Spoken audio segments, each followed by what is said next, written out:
கிறிஸ்து இயேசுக்குள்ளான உங்கள் அனைவருக்கும் சமாதானம் உண்டாவதாக.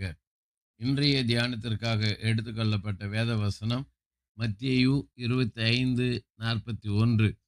அப்பொழுது இடது பக்கத்தில் நிற்பவர்களை பார்த்து அவர், சபிக்கப்பட்டவர்களே, என்னை விட்டு பிசாசுக்காகவும் அவன் தூதர்களுக்காகவும் ஆயத்தம் பண்ணப்பட்டிருக்கிற நித்திய அக்கினியிலே போங்கள். ஆமென். இங்கே நியாய தீர்ப்பு நாளில் ஆண்டவர் இரண்டு பிரிவாய் பிரிக்கிறார். ஒன்று வலது பக்கம், இன்னொன்று இடது பக்கம். வலது பக்கத்தில் செம்மறியாடுகள், இடது பக்கத்தில் வெள்ளாடுகள்.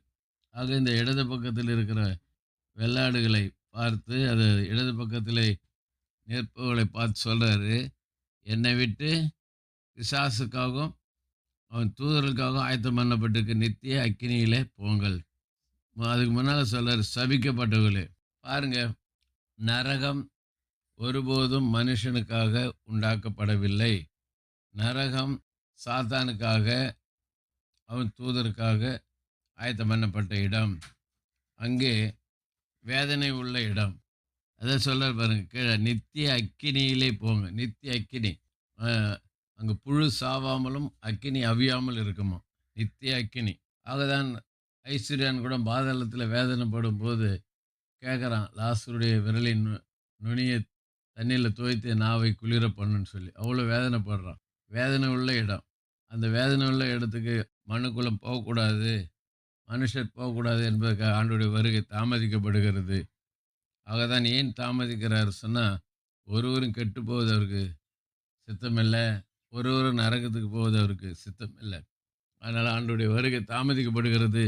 ஆகவே நரகம் பிசாசுக்கு அவன் தூதர்களுக்கு உண்டாக்கப்பட்ட இடம். அவனை யாரெல்லாம் சார்ந்து அவனை பின்பற்றி நடக்கிறாங்க அவங்களுக்கு போய் சேரக்கூடிய இடமாக இருக்கிறது. ஆகவே நாம் பிசாசுக்கு இடம் கொடுக்காதபடிக்கு, பிசாசுக்கு செவி சாய்க்காதபடிக்கு, கர்த்தருக்கும் அவருடைய வார்த்தைக்கு செவி சாய்த்து அங்கே நித்தியமான ஆசீர்வாதத்தை நம்ம ஆசீர்வாதமான இடத்துக்கு நம்ம பங்குள்ளவர்களாய் மாறுவோம்.